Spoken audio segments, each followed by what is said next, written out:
ለማንኛውም የስንታየው ቸኮል ምኞት ሰመረና አዲስ አበባም ስትናጥ አደረች።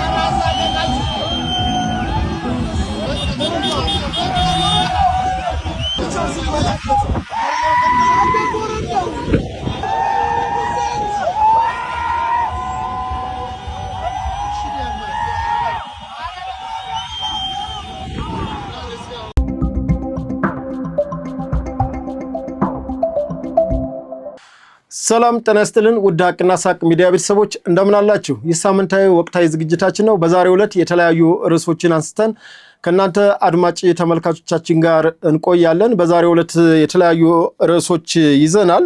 ከነዚህ መካከል የጀግና ኢትዮጵያ መከላከያ ሰራዊታችን ያስተላለፈውን መልእክት በተዛባ መልኩ እየተረዱ ላሉ አካላት አሁንም መከላከያችን ጠበቅ ያለ መልእክት ማህበራዊ ሚዲያ ገጹ እንዲሁም ደግሞ ለሐቅና ሳቅ የተላካለ ያው እንደሚታወቀው የሐቅና ሳቅ ሚዲያ ቤተሰብ እኛ ራሳችን የመከላከያ ክብር አባል እንደመሆናችን የሰራዊቱ አባሎች ነን። ይሄን የመከላከያ ሰራዊታችን መልእክት ባልተገባ መልኩ ሲነገር ዝም ብለን ስለማናይ ትክክለኛ መልእክቱን ዛሬ የምናሳውቅ ይሆናል። 30ኛ ዓመት ምስረታ ሚኒሻ በዓል በወልቃይት ጠገዴ ሰቲት ሁመራ እየተከበረ ይገኛል። እሱን አስመልክቶ ስለ ሚኒሻ የተወሰነ የምንላችሁ ይኖራል። እንዲሁም ደግሞ የብልጽግና ፓርቲ በራያ ቆቦ የምርጫ ቅስቀሳ አድርጌያለሁ ብሏል። እሱንም ደግሞ የት ተደረገ፣ እንዴት ተደረገ፣ በእነማን ተደረገ የሚለውን የምናሳውቃችሁ ይሆናል። እንግዲህ አርሰናልን ደግሞ በወቅቱ አርሰናል አጀንዳ ሆኗል። የኢትዮጵያ ብሔራዊ ቡድን ከ17 ዓመት በታች የኢትዮጵያ ብሔራዊ ቡድን ድል ተቀናጅቷል። እሱም ቱኒዚያ አቻውን 1-0 በማሸነፍ የጥሎ ማለፉን በምድቡ ከግብጽ ጋር እኩል በመሆን በሶስተኛ ደረጃ ይገኛል። ተስፋ ሰጪ የሆነ ቡድን ተገኝቷል። እንግዲህ የቡድናችን ወቅታዊ አቋም ምን ይመስላል እሱንም የምንመለከት ይሆናል። ናይሮቢና አዲስ አበባ እንግዲህ ለኢትዮጵያችን ለአዲስ አበባችን ሟርት የሚመኙላት የጽንፈኛው ቡድን የሚዲያ ሰራዊቶች በትላንትናው ዕለት በናይሮቢ የተቀሰቀሰውን አመጽ በረከቱ ለአዲስ አበባ ይድረስሽ ብለዋል። እነማን አሉ? ዝርዝር አለን፣ እሱንም የምናይ ይሆናል። በቆይታችን በርካታ ነገሮችን ምናስተላልፍ ይሆናል። እናንተ ይህን ፕሮግራም ላይክ፣ ሼር፣ ሰብስክራይብ የደወል ምልክቱን ተጫኑ። የስልክም መልእክት ይኖረናል። ከስልክ ከአንድ የመከላከያ ክብር አባላችን ጋር የስልክ ቆይታ አለ። ማነው እሱ? እንግዲህ ወደ ውስጥ ስንገባ የምናገኘው ይሆናል። በአጠቃላይ ግን በዛሬው ዕለት ከእንግዲህ ሀቅና ሳቅ እንደመሆኑ ሚዲያችን ከሀቁም ከኢትዮጵያ ወቅታዊ ጉዳዮች አንጻር እንዲሁም ደግሞ ከሳቁም ከኳስ አንጻር የምናነሳቸውን ርዕሶች አሉ። ምን ይመስላሉ የሚሉትን ሁሉንም ወደ ውስጥ የምናገኛቸው ይሆናል። ሚዲያችንን ላይክ፣ ሼር፣ ሰብስክራይብ እንዲሁም የደወል ምልክቱን በሚዲያው ያላችሁን ሐሳብና አስተያየት ደግሞ በኮሜንት ቦክሱ ላይ ሐሳባችሁን እንድትሰጡን እያልን ወደ ዝርዝሩ ወስዳችኋለሁ።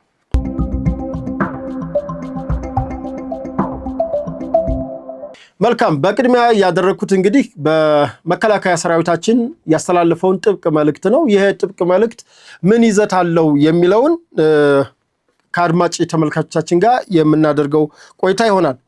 ምንድነው እሱም የመከላከያ ሰራዊታችን በአዋጅ የተደነገገ መተዳደሪያ ደንብ አለው። በአዋጅ ቁጥር 460/2012 ዓ.ም በክፍል 5 እና 6 እንደተገለጸው የሰራዊቱ የመከላከያ ሰራዊታችን ማለት ነው የሰራዊቱ ከመከላከያ ሰራዊት በክብር ሲወጣ የመከላከያ ቁሳቁሶችን ማለትም ደንብ ልብሱን ጨምሮ አስረክቦ መውጣት እንዳለበት ይታወቃል። ይሄ በአዋጅ የተደነገገ መብት ሳይሆን ግዴታ ነው እና አንድ ሰራዊት ሊፈጽመው የሚገባው ግዳጅ ነው አንዱ።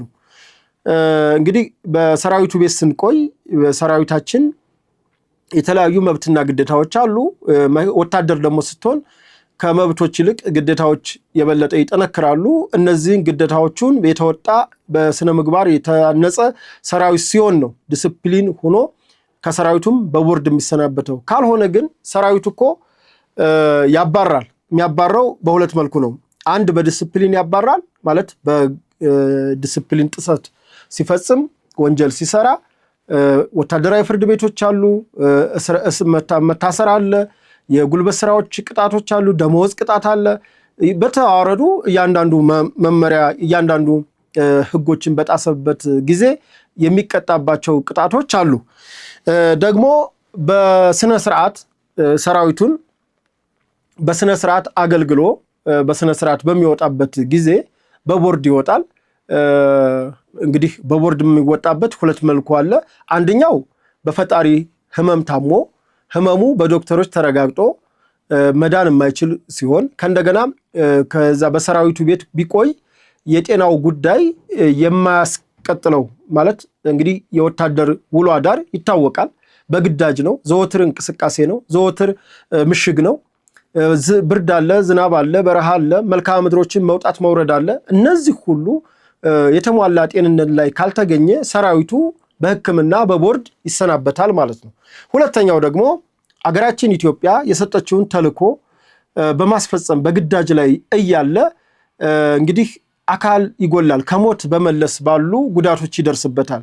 እንግዲህ ከተሰዋ አንድ ወታደር ከተሰዋ መከላከያ ሰራዊታችን ያስቀመጠው የካሳ ክፍያ አለ። እሱም ለቤተሰብ ትዳር ካለው ለሚስት፣ ትዳር ከሌለው ለእናት ለወላጅ፣ እንዲሁም ደግሞ ያው የሱ የቅርብ ቤተሰብ ወራሽ ለሆኑ አካላት ይሰጣል ማለት ነው። አንዳንዴ ከሚስትና እናትም የሚወርሱበት ሁኔታ አለ። እሱ እንደ ቤተሰቦቹ ቅርበት ይወሰናል። በተለይ ልጅ ካለው ግን በሚስት የሚወሰድ ነው ያለው የሚሆነው። ይሄ በክብር ሲሰዋ ነው። ሌላው በክብር ሲሰናበት ደግሞ በክብር በሚሰናበትበት ጊዜ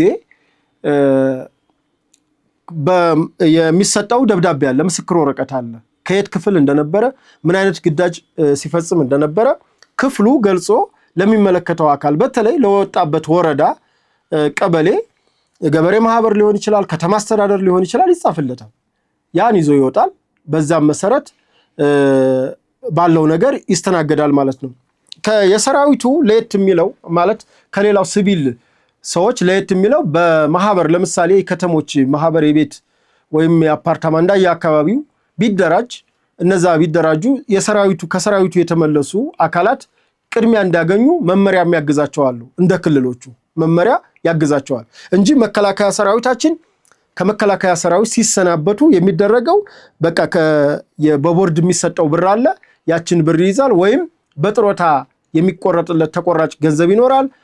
ቋሚ ሕክምና በጦር ኃይሎችም ይሁን በተለያዩ የመከላከያ ሰራዊታችን የሕክምና ሁኔታዎች ይስተናገዳል። ሌላው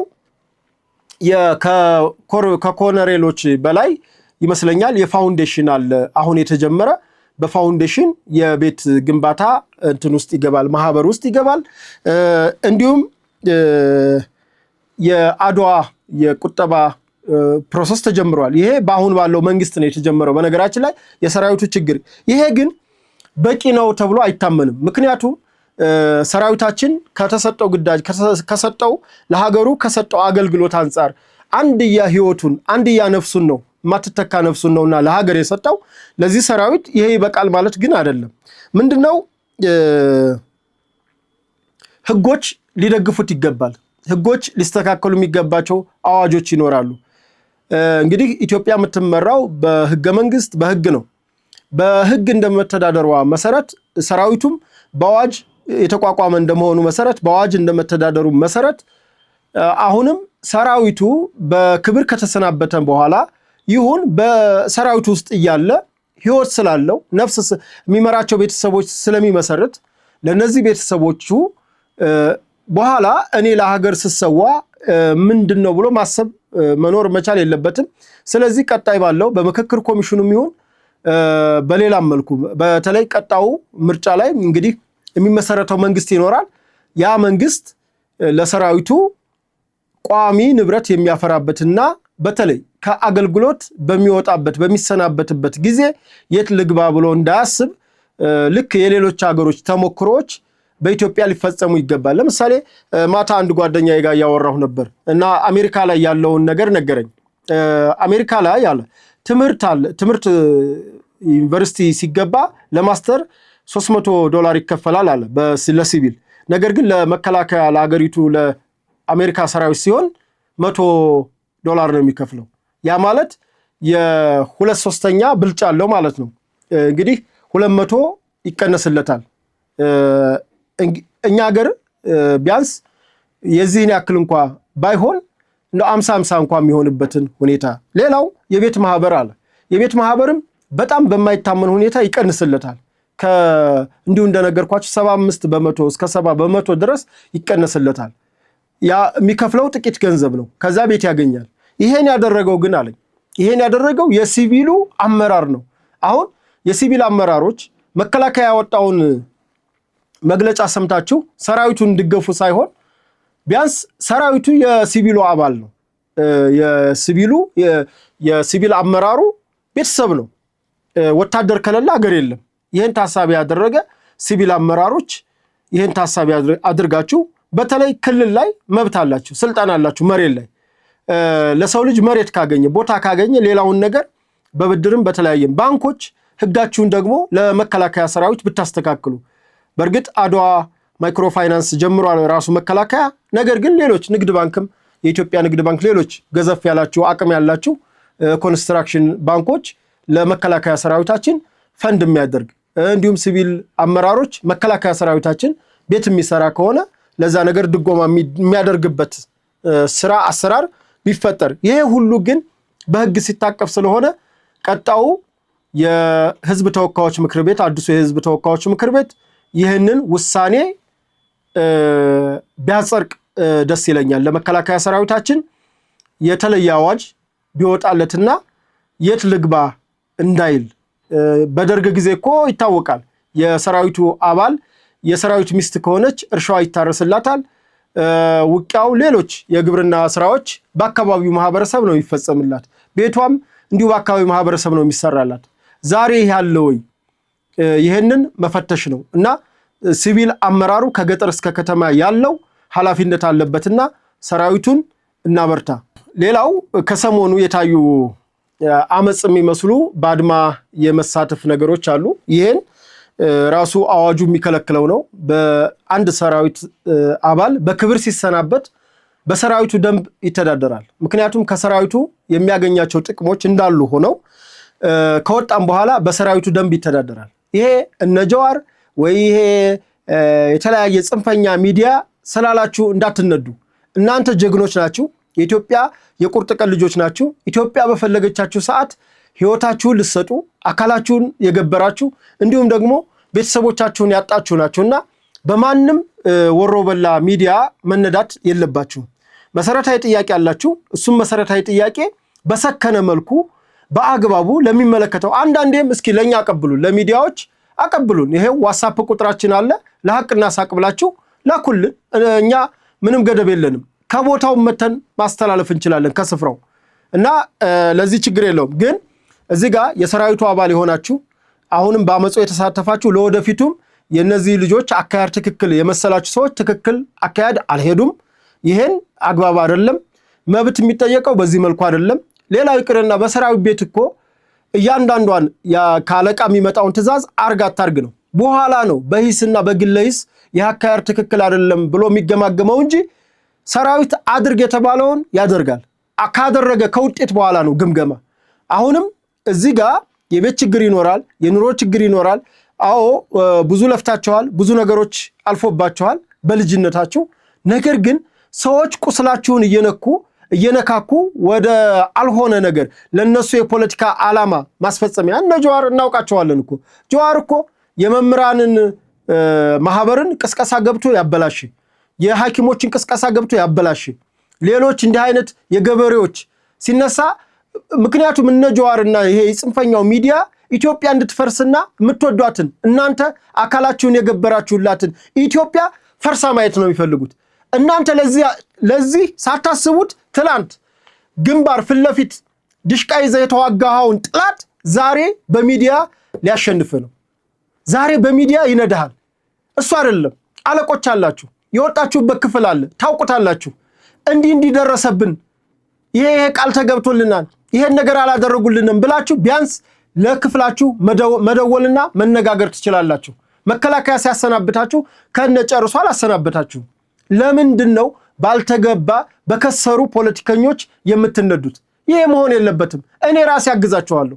የትም ይሁን ትክክለኛ ሐቀኛ ጥያቄ ካላችሁ፣ ሸፍጥ ከሌለው መሰረታዊ ጥያቄዎች ካሏችሁ አንድም ፕሮግራም ሰጥተን እንሰራበታለን። ሁለትም እንደገና ፍለፊት ለሚመለከተው የመስተዳድር አካል ጥያቄያችሁን በማቅረብ እንተባበራችኋለን። እንደ ሚዲያም ገለልተኛ ሆነን እንደ ሰራዊት አባልም ያገባናል፣ ይመለከታናልና ይሄ ነው እንግዲህ ይሄንን ከልብ አይታችሁ ብትንቀሳቀሱ። ከዛ ውጭ ግን በህግና በደንብ በተለይ እንደ ሰራዊት አርግ አታርግ በሚባልበት ተቋም ውስጥ የወጣ ሰው ማንም ወፍ ዘራሽ ማንም ይሄ መንገደኛ ሊነዳችሁ አይገባም።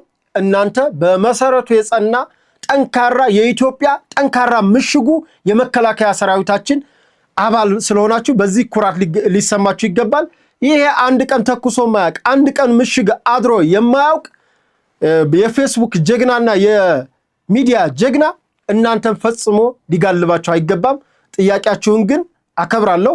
ጥያቄያችሁን ማከብረው ግን በአመጽ ሳይሆን በህጋዊ መልኩ ስትመጡ አብረን እንተባበራለን። ውጤቱን ደግሞ አብረን እናያለን ማለት ነው። ወደ ሌሎች መረጃዎች ልወሰዳችሁ።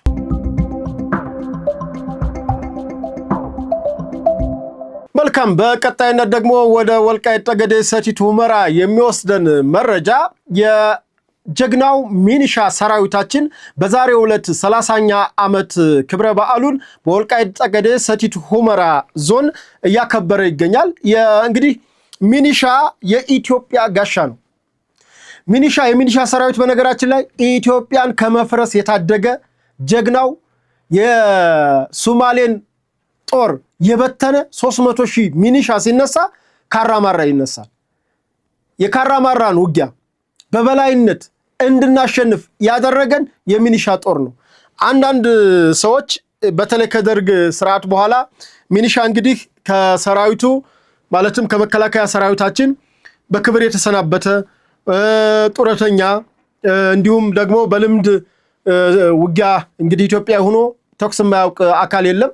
በውጊያ የሚችሉ ሰዎች አካባቢያቸውን ለመጠበቅ የቀበሌ ካቢዮት ጠባቂ ጀምሮ እስካሁን ድረስ ባለው በቀበሌ የሚደራጅ አደረጃጀት አለ። ያን በማየት ሚኒሻ የሽማግሌዎች መሰብሰቢያ፣ ሚኒሻ አቅመ ደካሞች የጡረተኞች መሰባሰቢያ የሚመስለው ሰው አለ። ግን አሁን አይደለም አባይ አማራ ክልል ያለው ሚኒሻ አማራ ክልል ያለውን ወቅታዊ የጽንፈኛና የጁንታና የሻቢያን ተላላኪ ቁመና መሰረት ያደረገ ተስፈንጥሮ ማጥቃት የሚችል ተስፈንጥሮ ደግሞ መከላከል የሚችል ጀግና ሚኒሻ በአማራ ክልል ላይ ተመስርቷል። ይህንን ካልኳችሁ ዘንዳ እንግዲህ የሚኒሻ አሰልጣኝ ነው አደረጃጀት ጀግና ኢትዮጵያ መከላከያ ሰራዊታችን በበላይነት የክልሉን የጸጥታ መዋቅር ከቀበሌ ጀምሮ እያደራጀ ራሱን ራስ አገዝ የሆነ ራሱን የመቻል ራሱን ወረዳው ራሱን ቀበሌው እንዲጠብቅ የማድረግ ስራ እየተሰራ ይገኛል። ከነዚህ መካከል በወልቃይት ጠገዴ ሰቲት ሁመራ የሚንቀሳቀሰው የሚኒሻ ሰራዊት እንግዲህ በዛ አካባቢ የጽንፈኛው እንቅስቃሴ አለ፣ የጁንታ እንቅስቃሴ አለ፣ የሻቢያ አለ፣ የሱዳን አለ፣ አልቡርሃን። ይሄን ሁሉ የሚቋቋመው የወልቃይት ጠገዴ ሰቲት ሁመራ ሚኒሻ ነው እና በዛሬው ዕለት ድንቅ የሆኑ ወጣቶችን በ30ኛ ዓመት የሚኒሻ የአማራ ክልል ሚኒሻ ምስረታ ክብረ በዓል ላይ በደማቅ ሁኔታ በታላቅ ደስታ ያከበሩ ይገኛሉ። እንግዲህ ወልቃይት ጠገዴ ሰቲት ሁመራ በፕሪቶሪያው ስምምነት አጨቃጫቂ ተብሎ ከተለዩ ቦታዎች አንዱ ነው። ነገር ግን የጸጥታ ጉዳያቸውን እንደ ራያ ሳይሆን ወልቃይት ጠገዴ ሰቲት ሁመራዎች ራሳቸውን አስከብረው ሚኒሻቸውን አካባቢያቸውን ጠብቀው መከላከያውን ሳይወጉ ራያ ላይ መከላከያው ተወግቷል። ይሄን ማመን አለብህ። ራያ ላይ የጽንፈኛውን ቡድን እነምሬ ወዳጆን አምኖ የመከላከያ ሰራዊታችን ተወግቷል። ያም ስለሆነ ራያ አልፎ ለጁንታ ተላልፎ ተሰጥቷል። አሁን እነ ምሬ ጁንታ ጋር እየሰሩ ነው። ጁንታ ናቸው። በቃ ጁንታ ጋር የሚሰራ ጁንታ ነው። ሌላ ምንም ልትለው አትችልም። አሁን ምሬ ፋኖ ነው ብለህ ከመጣህ ችግር አለ ማለት ነው። ምሬ በለው አበበ በለው ሄኖክ በለው አሁን ማን ጋር ነው እየሰሩ ያሉት? ጁንታ ጋር። ስለዚህ ጁንታ ጋር የተሰለፈ ምንድነው? ጁንታ ነው። ራያን ለጁንታ አሳልፎ የሰጠው ምሬ ወዳጁ ነው። ምሬ ወዳጁ ጓደኞቹ ራያን ሰጥተዋል። ጀግናው ኮሎኔል ደመቀ ዘውዱ ግን ወልቃይት ጠገዴን አስከብሮ ይሄው 30ኛ ዓመት የሚኒሻ ክብረ በዓል እየተከበረ ይገኛል። ከዚህም በፊት የማንነት ጥያቄዎች፣ ሌሎች ምርጫዎች የተደረጉ ይገኛሉ። ይሄ የጀግንነት ውጤት ነው። መከላከያው ላይ የተፈጠረው የመተማመን ውጤት ነው እና መከላከያ ሰራዊታችንን ካልነካው እያሰለጠነ እያስታጠቀ አካባቢህን እንድትጠብቅ ያደርጋል እንጂ መከላከያ ሰራዊት ከማንም ክላሽ አይወስድም። ክላሽ አይደለም ዲሽቃ አስታጥቋል። አልፎም እኮ ዙ ያስታጠቀው አካባቢ ነበር በጁንታ ጊዜ። መከላከያ ሰራዊታችን ትጥቅ ነጣቂ አይደለም፣ ትጥቅ አስታጣቂ ነው። ጀግናውን የወልቃይት ጠገዴ ሰቲት ሁመራን ሚኒሻ ደግሞ እስከ አፍንጫው አስታጥቆታል። ምክንያቱም በዚያ ኤሪያ በዚያ አካባቢ ያለ አልቡርሃን አለ፣ ሻዕቢያ አለ፣ ወያኔ አለች፣ ጽንፈኛ ሌባ ተላላኪ ጽንፈኛ አለ። ይሄንን አካል እንዲደመስስ ይሄንን አካል እንዲጠብቅ ባለፈው አይታችሁታል። ባደርቃይ በተከዜ ስንቱ ሻዕቢያና ስንቱ ወያኔ ነው ድባቅ የተመታው። ድሮን የተባለው ውሸት ድሮን አይደለም። በደንብ አድርጎ የቀጠቀጠህ የሰቲት ሁመራ ሚኒሻ ነው። በዚህ አጋጣሚ እንኳን ለ30ኛ ዓመት የምስረታ በዓል በሰላም አደረሳችሁ። ወልቃይቶች ትለያላችሁ፣ ጀግኑ። ከመከላከያ ሰራዊታችን ጎን በአስተማማኝ ሁኔታ ስላላችሁ ይህ ጓዳይ ዝምድና ጠንክሮ መሰረታዊ ጥያቄያችሁ እስኪመለስ ድረስ መከላከያ ሰራዊታችንን እንደስካሁኑ በታማኝነት በቅንነት በጓዳይ ዝምድና አብራችሁ እንድትቀጥሉ እንድትዘልቁ ምኞቴ ነው። አሁን በዚህ አጋጣሚ እንኳን አደረሳችሁ ማለት እፈልጋለሁ። ወደ ሌሎች መረጃዎች እንሄዳለን። ፕሮግራማችን ላይክ፣ ሼር፣ ሰብስክራይብ እንዲሁም የደውል ምልክቱን ተጫኑ። ሐሳብ አስተያየታችሁን በኮሜንት መስጫ ቦክሱ ላይ ሐሳባችሁን ስጡን እንላለን። ወደ ሌሎች መረጃዎች ልውሰዳችሁ። መልካም። በቀጣይነት ደግሞ በራያ ቆቦ ምርጫ ክልል የአማራ ብልጽግና ከፍተኛ የሆነ ቅስቀሳ እያካሄደ ይገኛል። ሰሞኑን በራያ ቆቦ ዋና ከተማ ቆቦ ከተማ ሲያደርገው የነበረውን ቅስቀሳ በዛሬው ዕለት ደግሞ በጎብዬ ከተማ በጎብዬ ታዳጊ መዘጋጃ ነች እንግዲህ ንዑስ ወረዳ ነው የምትባለው። በጎብዬ ከተማ ከፍተኛ ቅስቀሳ እያደረገ ይገኛል። በቅስቀሳውም የአማራ ክልል የብልጽግና አደረጃጀት እንዲሁም ደግሞ በአካባቢው ተወዳዳሪ የሆኑት የአማራ ክልል የገቢዎች ቢሮ ኃላፊ የሆኑት ዶክተር መንገሻ ፈንታ ጨምሮ እንዲሁም የሰሜን ወሎ ብልጽግና ቅርንጫፍ ጽሕፈት ቤት ከድር ሙስጠፌ እና ሌሎች የብልጽግና ከፍተኛ አመራሮች ተገኝተዋል። ህዝቡም እንግዲህ ብልጽግና እጩዎችን እያስተዋወቀ ነው የሚገኘው በየአካባቢው እየዞረ። በነገራችን ላይ ይሄ ፍጹም ዲሞክራሲያዊነት ነው። እጩዎች እነዚህ ናቸው፣ እወቋቸው፣ የምርጫ ምልክታችን ይሄ ነው እያለ ብልጽግና ፓርቲ እያስተዋወቀ ይገኛል። ከሰሞኑም ደግሞ በሐራ ከተማ እንዲሁ ከፍተኛ አመራሮች ሐራ ከተማ የጉባላፍቶ ወረዳ የምርጫ ክልል እንደሆነ ይታወቃል። ከፍተኛ የሆነ የብልጽግና ድጋፍ ሰልፍ ተደርጓል በሐራ ከተማ። በዛውም ከፍተኛ የአማራ ክልል የቢሮ ኃላፊዎች እንዲሁም የብልጽግና ጽሕፈት ቤት ከፍተኛ አመራሮች በተገኙበት ጥሩ ቅስቀሳ አድርገዋል። ባለኝ መረጃ እንግዲህ ሐራ ላይ ደማቅ ነበሩ። ራያ ቆቦ ላይ ደማቅ ነው። ራያ የምርጫ ክልል ነው የሚባለው። ሐራ ደግሞ የጉባላፍቶ ወረዳ የጉባላፍቶ የምርጫ ክልል ተብሎ የሚጠራው ነው። እንግዲህ የጉባላፍቶ የምርጫ ክልል በጣም ሰፊ ሽፋን ያለው ወልዲያን ጨምሮ የጉባላፍቶ ደጋማና ቆላማ ወረዳዎችን ያካተተ ሲሆን በዚህም ስኬታማ የሆነ ቅስቀሳ ማድረጋቸውና የምርጫ ምልክታቸውን በማስተዋወቅ አልፈዋል። ይሄ የሚያሳየው ብልጽግና ፓርቲ ለቀጣው የ2018 7ኛው ሀገር አቀፍ ምርጫ ቁርጠኛ መሆኑን ያሳየበት ነው። ሌሎች ፓርቲዎችም ይህንን ነገር ብትለምዱ እንደው አንዳንዴ በዚሁ አጋጣሚ እስኪ ወደ ፓርቲዎቹ ልሂድ። በትላንትናው ዕለት ትብብር ለዲሞክራሲ የተባለው የዚህ የአራት ፓርቲዎች ጥምረት የነ ኢሃፓ፣ መኢአድ፣ እናት ፓርቲና የአማራ ድርጅት ፓርቲ በትላንትናው ዕለት በቸርቸር ጎዳና በሚገኘው በቀድሞ የመላ ኢትዮጵያ አንድነት ድርጅት ጽፈት ቤት ግቢ ውስጥ ያደረጉት ጋዜጣዊ መግለጫዎችን አይቻለሁ። በነገራችን ላይ ጋዜጣዊ መግለጫው በራሱ ግራ የገባው ነው። በአንድ በኩል ከምርጫ እንዳትሳተፉ ይላል፣ በሌላ በኩል ደግሞ ምርጫ ስትመርጡ የምትመርጡት እናንተና ፈጣሪ ነው የሚያውቀው፣ ስለዚህ ማንንም ሳትፈሩ የምትፈልጉትን ምረጡ። እኛስ ምናል? በምርጫ ጣቢያ ውስጥ ማንም ስለሌለ ኢሃፓን ትመርጡ፣ ብልጽግናን ትመርጡ፣ አድሃንን ትመርጡ፣ ኢዜማን ትመርጡ፣ አብንን ትመርጡ፣ የትኛውን ፓርቲ የቀረቡትን ፓርቲዎች ተወዳዳሪ የሆኑ ፓርቲዎችን የትኛውን 12 ሊሆን ይችላል መሰለኝ በምርጫ ክልሎች እነዛን ፓርቲዎች የትኛውን እንኳን እንደመረጣችሁ ማንም አያውቅም። ይሄንን እኛም እያልን ነው። ችግሩ የትብብሩ ችግር እንግዲህ ከሰሞኑ ቅስቀሳ ሞከረ። ግንቦት 8 ቀን የጎዳና ላይ ቅስቀሳ ከቢሮ ከቸርቸር ጎዳና ጀምሮ ከፒያሳ ከአድዋ ሙዚየም ምኒልክ ዳግማዊ ምኒልክ አደባባይ አራዳ ጊዮርጊስ ከዛ ወደ 4 ኪሎ 6 ኪሎ ሐውልቶች ጋር ሄዱ። ሐውልቶቹ ጋር እየዞሩ ነው ቅስቀሳ ሲያደርጉ የነበረው።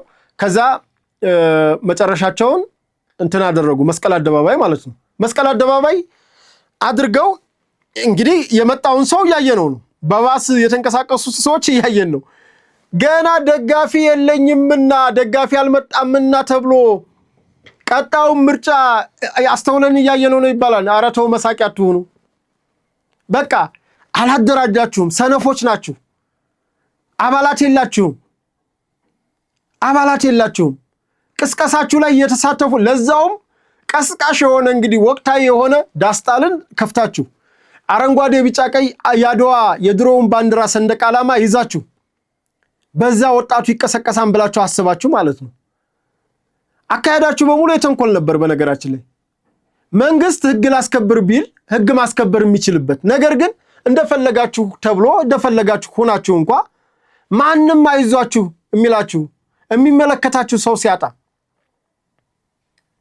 እንደገና ጋዜጣዊ መግለጫ ልንሰጥ ነው ብላችሁ ጋዜጣዊ መግለጫ ጠርታችሁ ከዛስ ያጤን ነው በውድድር ውስጥ ለመቀጠልም ለማቋረጥም ከእንደገና መልሳችሁ ደግሞ አይ ይሄ ምንድነው ምርጫ ስትመርጡ ማንም ሰው አያያችሁ ምን ማለት ነው? አልሳተፍም ካልክ አልሳተፍም ነው። ረግጣል ከረገጥክ በኋላ ማድ ከረገጥክ በኋላ አጎራረሱ እንዲህ ነው ማለት አይቻልም።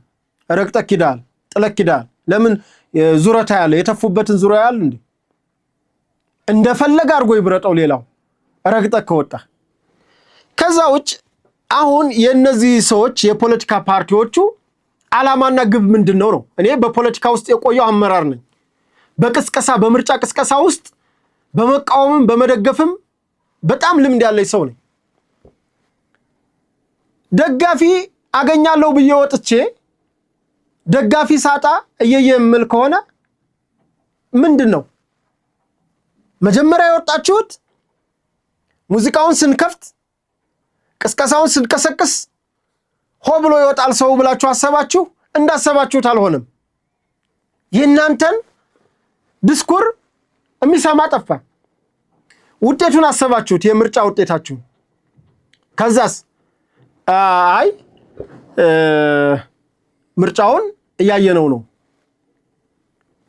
ምርጫው በፈጠረላችሁ ነፃነት ምክንያት የማይባል ነገር ኢትዮጵያን ስትራገሙ አንዴ የኢሚሬትስ ተላላኪ ሆነች ትላላችሁ፣ አንዴ ሱዳን ወራለች ትላላችሁ፣ አንዴ በሻቢያ ተከሷታላችሁ። ስንት ነገሮች የምትሉት ምርጫው የፈጠረላችሁ የሐሳብ ነፃነት ነው እንጂ በኖርማል ቀን ቢሆን ይሄን ነገር ብትሉ በማስረጃ በምን ተብላችሁ ትጠየቁ ነበር። እንዴት ሰው ነፃነት የፈጠረለትን ምርጫ ዲሞክራሲያዊ ሂደት እንዴት ማስቀጠል ይሳነዋል?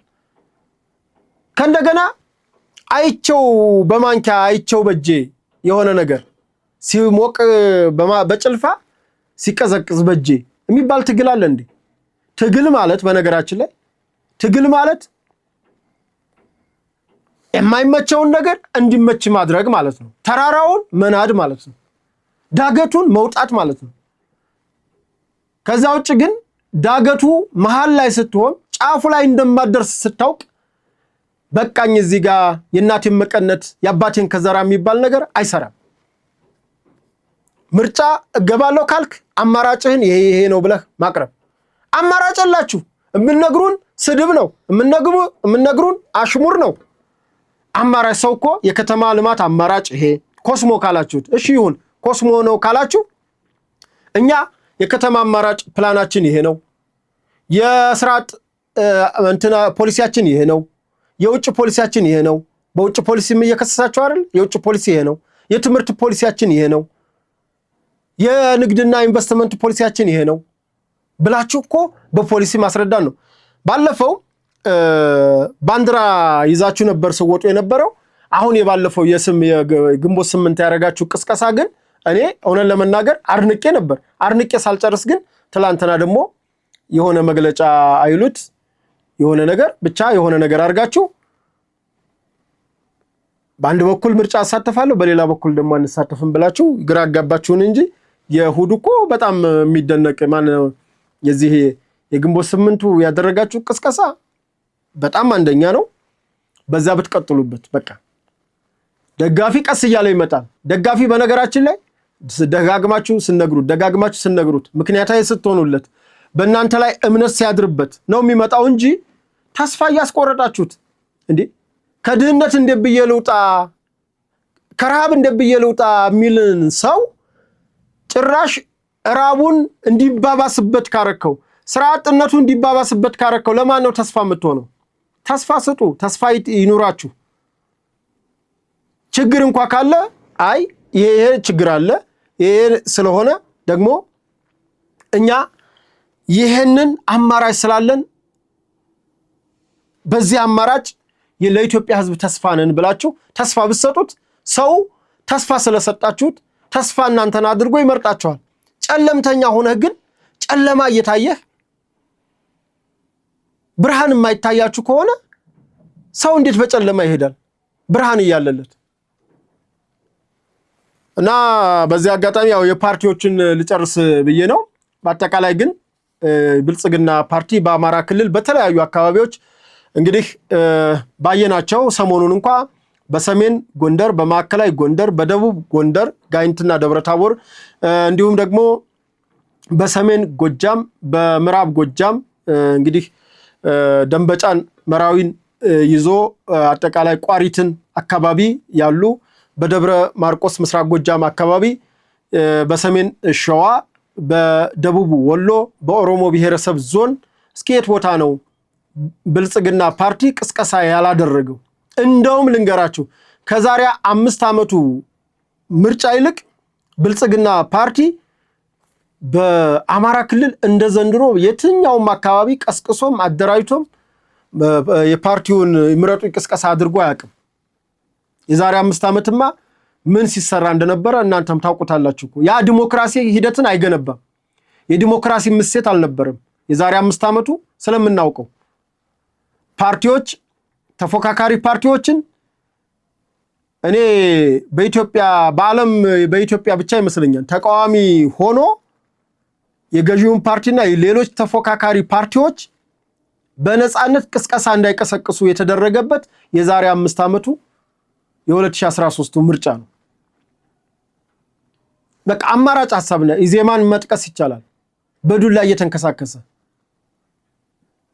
አድማ እያሳደሙባቸው ልክ እንደነ አድሃን አይነት ፓርቲዎች በዱላ በዛቻ በስድብ ሰው እንዳይገባ በማስፈራራት ተቃዋሚ ሆኖ ይህ ሲሰራ ነበር። ዘንድሮ ግን ገዢው ፓርቲ ብልጽግና ለቀጣይ ምርጫ ለመመረጥ በአማራ ክልል በተለያዩ አካባቢዎች ከፍተኛ የሆነ ቅስቀሳ እያደረገ ነው። እንግዲህ የሰራ ነው የሚያገኘው፣ ያልሰራ እንግዲህ ቁጭ ብሎ ይቀራል። ስለዚህ ለምርጫ ለዲሞክራሲ ስርዓት ግንባታ የምትሰሩ ፓርቲዎች በርቱ ነው የምንለው። ሰነፎቹ ደግሞ ከእንቅልፋችሁ ነቅታችሁ ተበራታችሁ ህዝቡን አነቃቅታችሁ ወደ እናንተ አስተሳሰብ እንድታመጡ ነው የምመኝላችሁ። እንግዲህ ከፓርቲና ከፖለቲካ ነው ከምርጫ ጋር አያይዤ ያቀረብኩት ሐሳብ ይሄን ይመስላል። ወደ ሌሎች ሐሳቦች እንሄዳለን። አሁንም ሚዲያችንን ላይክ፣ ሼር፣ ሰብስክራይብ እንዲሁም የደወል ምልክቱን መጫናችሁን እንዳዘነጉ። በተለይ ለቤቱ አዲስ ከሆናችሁ ሰብስክራይቡን ተጭናችሁ የደወል ምልክቱን ተጫኑ። በኮሜንት መስጫ ቦክሱ ላይ ደግሞ በሚዲያው ላይ የሚሰማችሁን ሐሳብ አስተያየት እንድትሰጡን ነው የምንለው። ወደ ሌሎች መረጃዎች ልውሰዳችሁ።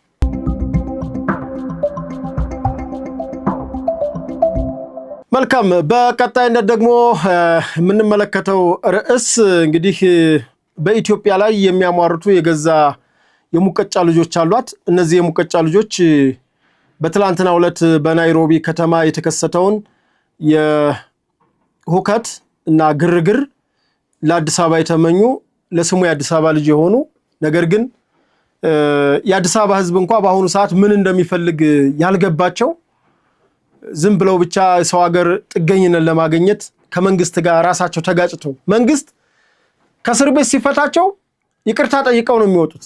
እኔ እኮ የሚገርመኝ ነገር ይቅርታ ጠይቀው ይቅርታውን መንግስት ተቀብሎ እስካሁን ድረስ የተፈቱት እስኪ ማን ነው ይቅርታ ጠይቆ መንግስት ይቅርታ አልሰጠው? እኔ ከለውጡ መንግስት በኋላ ነው የምላችሁ። በወያኔ ጊዜ የነበረውን ድራማ ተውት። አሁን ባለው እስክንድር ነጋ ስንቴ ነው ይቅርታ የጠየቀው? ተፈታ፣ ግን አመጽ ላይ ነው። ስንታየው ቸኮል ተፈታ፣ ከተፈታ በኋላ አመጽ ላይ ነው። ታዲያ መንግስት ነው ጥፋተኛው ወይስ እኒ ልጆች? ከዛ ላይ ወጥተው አስተሳሰባቸው በሙሉ የጥፋት የውከት የግርግር። ትግል ማለት ይሄ ነው እንዴ?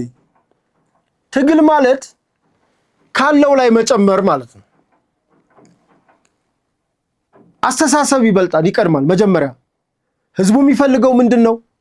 አሁን ዕለታዊ ለምሳሌ በእኛ ዘመን በእኛ የትግል ዘመን አስፈላጊ የነበሩ የትግል አካሄዶች ነበሩ። ትላንት ዛሬ አይደለም። ይሄን ያልተረዱት ሁልጊዜ ሁከት፣ ሁልጊዜ ግርግር፣ ሁልጊዜ በአንድ አይነት አካሄድ። አሁን እስኪ ናይሮቢ የደረሰሽ በረከት አዲስ አበባ እንዲደርስሽ እመኛለሁ ብሎ መጸለይ ምን የሚሉት ነው? እስኪ ናይሮቢ የተከሰተው ነገር ምንድነው ብለን እንየው። የተከሰተው ነገር ከነዳጅ ዋጋ ጋር በተያያዘ ነው። እንደውም ናይሮቢ የራሷ ወደብ ያላት፣ ኬንያ ማለት ነው፣ የራሷ ወደብ ያላት፣ ከወደብ ያላት ቅርበትም ብዙ ያራቀ ከተማ ነች። ግን ነዳጅ ማቅረብ አልቻለችም። በቃ ይሄ ነው። ደግሞ የኬንያ መንግስት ምን ፈርድበት አይደለም። ኬንያ ነዳጅ አላወጣችም። እንደኛ እንደ ኢትዮጵያ ነች። ኢትዮጵያ ከውጭ ገዝታ አምጥታ ነዳጅ ግን ከፍተኛ ድጎማ ስለምታደርግ በዙሪያዋ ካሉ አገሮች የነዳጅ ዋጋችን ቅናሽ ነው። ያ የሆነበት ምክንያት የኢትዮጵያ መንግስት በሚያደርገው ድጎማ ነው። እና ይሄ ድጎማ ከፍተኛ ስለሆነ በዶላር ሲተመን አሁን ሰው በብር ነው የሚያየው። በዶላር ዋጋ ኢትዮጵያ ነዳጅ የምትገዛው በዶላር ነው፣ የምትሸጠው ግን በብር ነው። ያም ሆኖ ደግሞ አሁን ያለው ነዳጅ ከኬንያ አንፃር ሲታይ ከኤርትራ በዙሪያዋ ካሉ አካባቢ አገሮች እና አገር መሰሎች አካባቢ ሲታይ የኢትዮጵያ ዋጋ ቅናሽ ነው። የኢትዮጵያን እንተው፣ ፖፑሌሽኑ አለ። በአፍሪካ ሁለተኛ፣ በዓለም 10ኛ ሀገር ነች ኢትዮጵያ። ቀላል አይደለም። ለዚህ ህዝብ ከገበሬው ከማሳ እህል አምጥቶ ከተማ መሸጥ ቀላል አይደለም። ከከተማ ያሉ ሸቀጣ ሸቀጦችን ወደ አርሶ አደሩ ወደ ገበሬው ቀየ መውሰድ ቀላል አይደለም። ሎጂስቲክ ማመላለስ ቀላል አይደለም። የግብርና ግብአቶችን ከወደብ ማምጣት ቀላል አይደለም። የፐብሊክ አውቶቡሶችን ነዳጅ መሙላት ቀላል አይደለም። የኮንስትራክሽን እንግዲህ ሜጋ ፕሮጀክቶች ናቸው ኢትዮጵያ ያላት። ለነዚህ ሜጋ ፕሮጀክቶች ከቅርብ ጊዜ ወዲህ ነው በኤሌክትሪክ የሚሰሩ መኪኖች፣ በጋዝ የሚሰሩ መኪኖች እየመጡ ያሉት። ለወደፊት ደግሞ ነገሮቹ እየተቃለሉ እንደሚሄዱ አምናለሁ። ኬንያ ላይ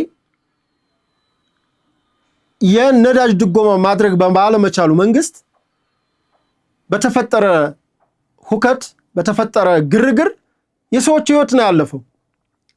የኬንያ መንግስት መመለስ አይችልም፣ ከአቅሙ በላይ ነው። እንግዲህ አይደለም የኬንያ መንግስት ይቅርና አሜሪካ ሆርሙዝን ማስከፈት አልቻለችም። ጸቡ የት ላይ እንዳለ ይታወቃል። ችግሩ የት ላይ እንዳለ ይታወቃል። ኢራንን የመገዳደር አቅም የላትም ኬንያ፣ ከአቅሟ በላይ ነው። እንኳን ኢራን የተባበሩ መንግስታት ድርጅት አቅም የለውም። ናይሮቢ የተፈጠረው ይሄ ነው። ከአቅም በላይ በሆነ ችግር የሀገሪቱ መንግስት እንዲፈታ ወጣቱ ስለጠየቀ አይቻልም። እሺ ያቀውስ ኢትዮጵያ ይምጣ። ይሄ ነው እንግዲህ የነ ስንታየሁ ቸኮል ትንታኔ ማለት ነው። አንዳንዴ ሟርት ጥሩ አይደለም በገዛ ህዝብ ላይ፣ ለዛውም በአዲስ አበባ ላይ። አዲስ አበባ የሁሉም ቤት ናት፣ የሁሉም እናት ነች። አዱ ገነት የምትባለው አዲስ አበባ ነች። ለአዲስ አበባ በዚህ ልክ የጥፋት ሴራ መመኘት ተገቢ አይደለም። ከዚህ በፊት የተለያዩ ነገሮች አማራ ክልል ምን ተጠቀመ እስኪ ንገሩኝ። እንደዛ ተከበበ፣ ተወረረ፣ ትጥቅ ፍታ ተባለ፣ ምን ተባለ ብላችሁ አማራ ክልልን ወደማይወጣበት አዘቅት ከታችሁ። ይሄው 3 ዓመት የማይወጣበት ምንድነው? አማራ ክልል የናንተ ፖለቲካ እኮ አዲስ አበባ ተሸንፋችሁ አማራ ክልል ገባችሁ። ከዛም አልፋችሁ ኡጋንዳ ሸሻችሁ። የአዲስ አበባ ሰው የት ይሄድላችሁ ነው? እንደ አማራ ክልል ደግሞ ተፈነቃቅሎ ወደ ሐረር፣ ጅጅጋ፣ ወደ ሞያሌ እንዲሄድላችሁ ነው የምትፈልጉት? ጥያቄያችሁ ምንድነው? አስተውሉ። የሚጠየቀውን ወቁ። ቀንዳት ተንከሱ። ፖለቲካን ተረዱ። ፖለቲካም ሲጀምር ፖለቲካ አታውቁ፣ ግን ፖለቲካ ብትማሩ ፖለቲካ ፓርቲ የሰዎች ስብስብ ነው። ፖለቲካ እሳቤ ነው። እሳቤ ደግሞ አራማጅና ተራማጅ እሳቤ ሲሆን ነው። አጥፊ ከሆነ ግን 90 ዲግሪ ሞርተር በለው ራስክን ነው የሚያጠፋ።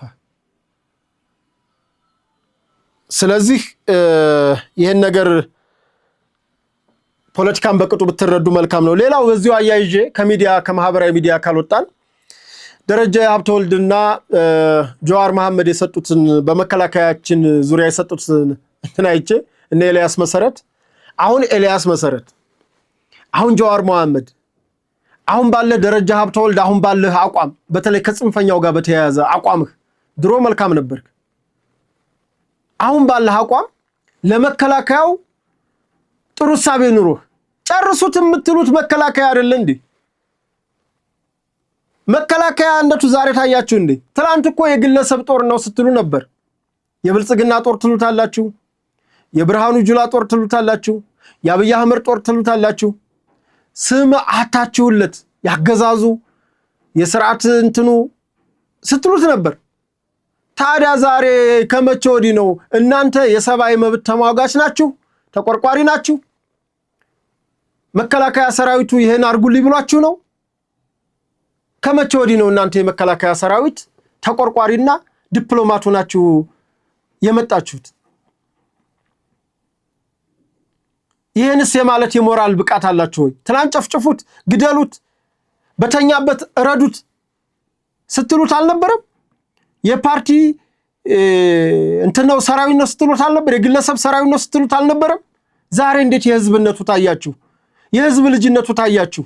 ምን አገባችሁ ስለ ሰራዊቱ? ሰራዊቱ የራሱ መተዳደሪያ ደንብ አለው፣ ህግ አለው።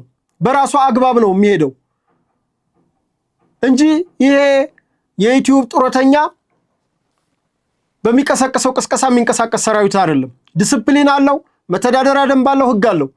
ህግ የተላለፈ በህግ ይቀጣል። እንዳንተ ዘላን አይደለም። ዝም ብሎ አውሮፓ ወይም ኡጋንዳ ሸሽቶ እንደፈለገ እንደልቡ የሚፈነጭ አይደለም የኛ ሰራዊት። የኛ ሰራዊት ህግ አለው፣ መተዳደሪያ ደንብ አለው። ደንቡን ከጣሰና ደንቡን ከተላለፈ በደንቡ እንደሚቀጣ ያውቀዋል። አንዳንድ የምታሳስቱት አካሎች ግን ከድርጊታችሁ ታቀቡ። እንዲሁም ደግሞ አዛይ መስላችሁ ስለ ሰራዊቱ የምትናገሩ ሰዎች እነ ኤልያስ መሰረት፣ እነ ጆዋር መሐመድ፣ እነ መዓዛ መሐመድ የጆዋር መሐመድ እህት ተሳኮናቀር ከድርጊታችሁ ግን ታቀቡ ነው። ሰራዊታችን የማይነካ የመጨረሻ የኢትዮጵያ ህዝብ ጋሻና መከታ ነው። ይህንን ጋሻና መከታ የሆነን ሰራዊት ትላንትና በለው ቁረጠው ፍለጠው በተኛበት ረደው ስትለው እንዳልነበር ዛሬ ተቆርቋሪ መስለ ብትመጣ ማንንም አይሰማም።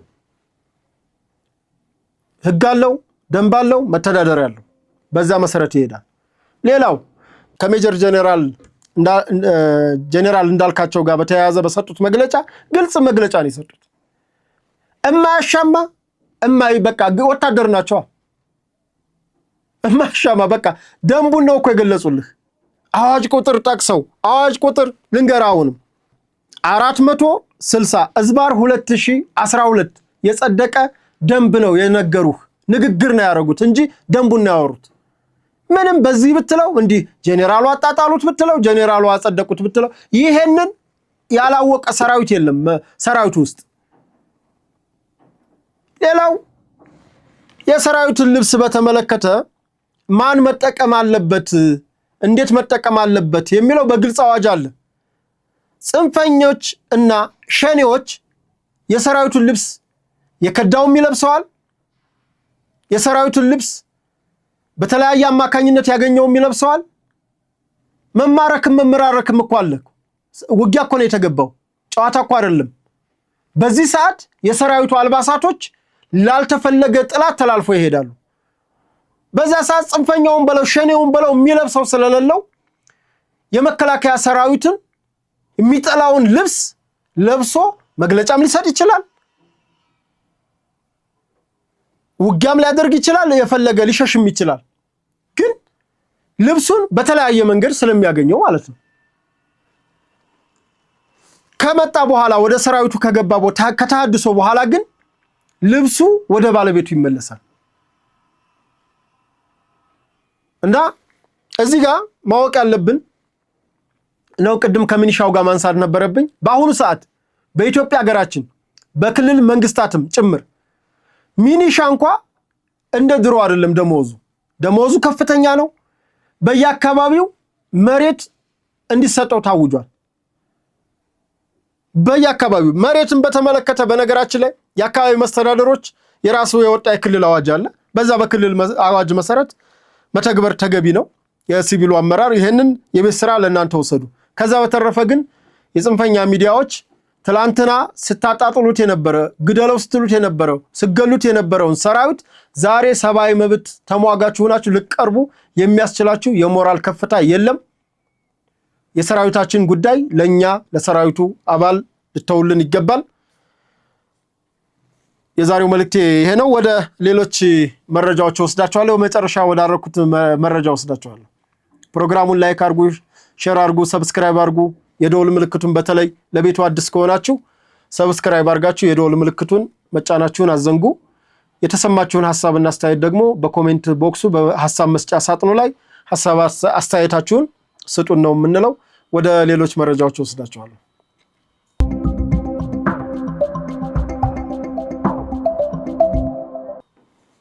ልግባ።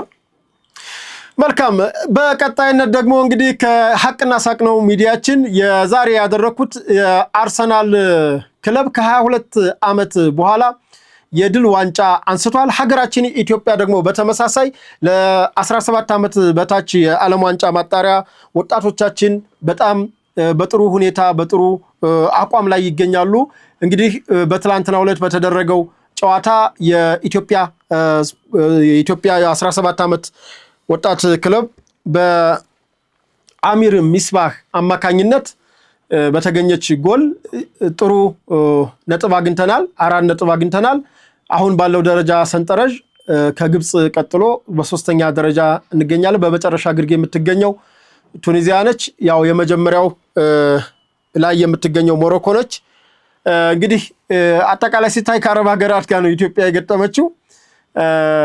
እንግዲህ አገራችን ኢትዮጵያ ከ17 ዓመት በታች ያለ ወጣቶቻችን በጣም ጥሩ መነሳሳትና መነቃቃት ላይ ነው የሚገኙት። በዚህም ደግሞ የቡድኑ መሪ ኢሳያስ ጅራ ለወጣቶቹ በጣም ቆንጆ ሐሳብ አቅርበዋል።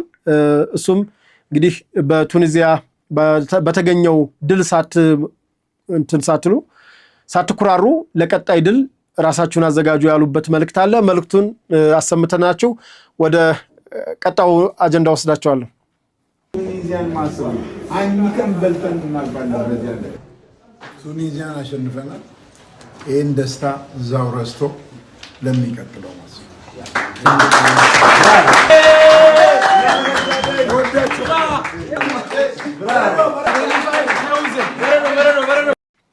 እንግዲህ ከብሔራዊ ቡድናችንን ላስቀድም ብዬ ነው። ዋናው ግን የአርሰናል ጉዳይ ነው። የአርሰናል ጉዳይ ቡድኑ ከ22 ዓመት በኋላ ዋንጫ ማግኘቱ እንግዲህ በመላው ዓለም የአርሰናል ደጋፊዎች እንዳሉ ይታወቃል። እንግዲህ የአርሰናል ደጋፊዎች ሲቀውጡት ነው ያመሹት በእኛ፣ በሌሎቹ ደግሞ ንጋት ስለነበረ ያነጉት የዋሉት ማለት ይቻላል።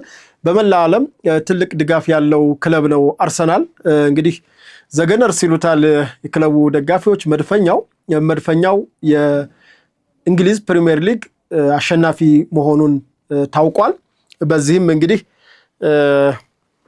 ለመላው የአርሰናል ደጋፊዎች በተለይ በሀገራችን ለምትገኙ ታዋቂም እንዲሁም ደግሞ ወጣቶች ግለሰቦች እንኳን ደስ አላችሁ ማለት እወዳለሁ። እንግዲህ አድማጭ ተመልካቾቻችን የስንቴ ጓደኛዬ ነው። በዚህ አጋጣሚ ስንቴ እንግዲህ ምንም ማድረግ አንችልም፣ ተለያይተናል። በአስተሳሰብ በሳቤ ወንድሜ ነህ፣ በደምህ ኢትዮጵያዊ ነህ፣ በደምህ ወንድሜ ነህ። ግን ምንም ማድረግ አይቻልም። ባለን ዓላማ ባለን አስተሳሰብ ግን ተለያይተናል። ለማንኛውም የስንታየው ቸኮል ምኞት ሰመረና አዲስ አበባም ስትናጥ አደረች።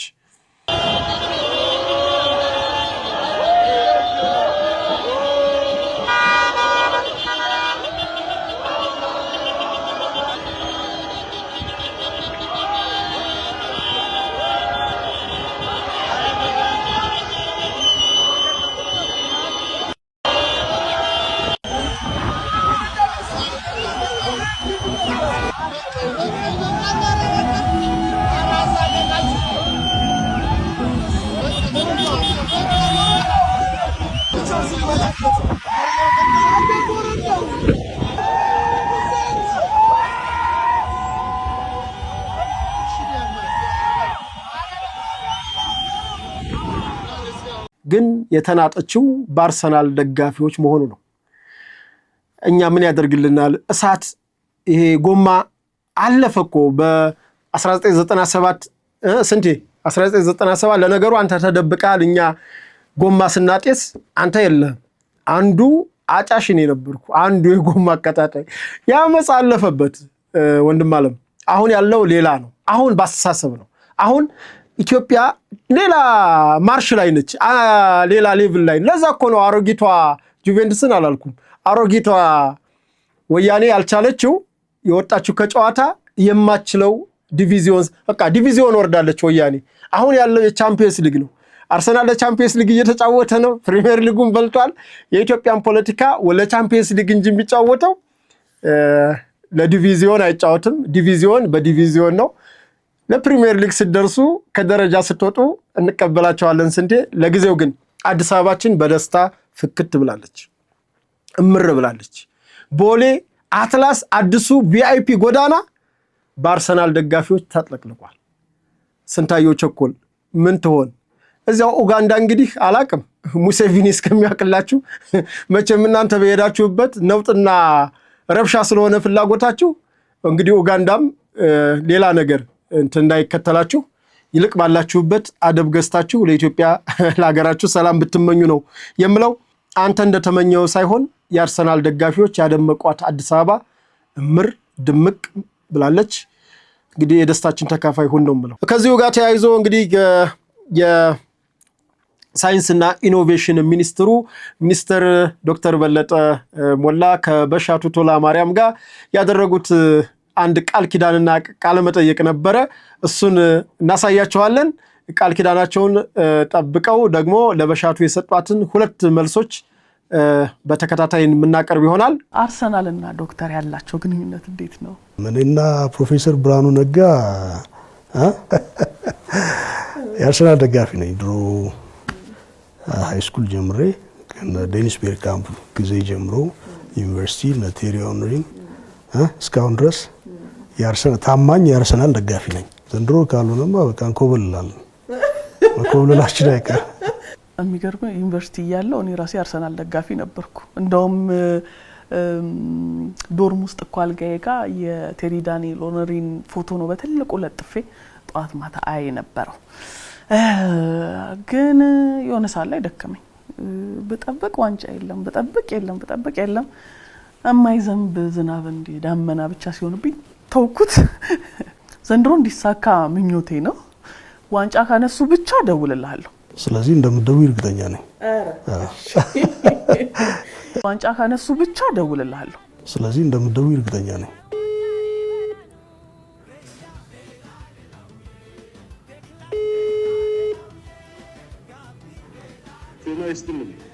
እንኳን ደስ ያለ እንኳን አውሮ ደስ ያለ። ሰላም ነሽ?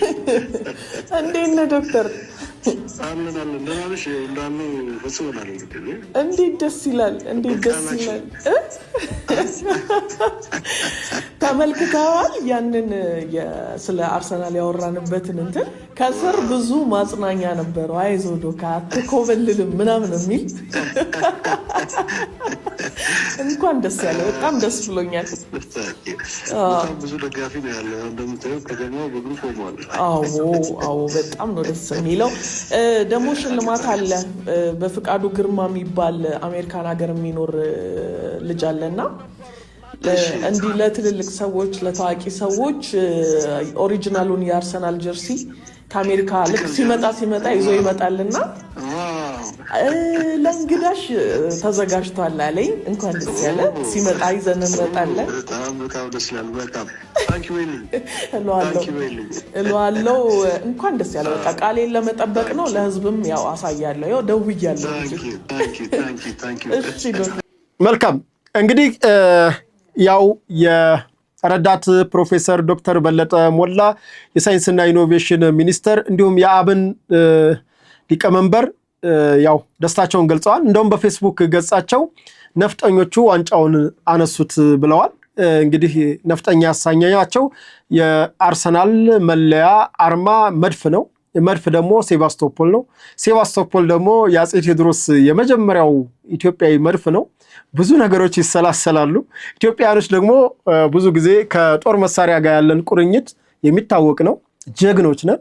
ስለዚህ አርሰናሎች ለዚህ ክብር ለዚህ ድላችሁ የኢትዮጵያ መከላከያ ሰራዊት 9 ጊዜ መድፍ ይተኩሳል ብል ታላቅ ደስታ ነው። በዚህ አጋጣሚ እንኳን ደስ አላችሁ ጓደኞቼ።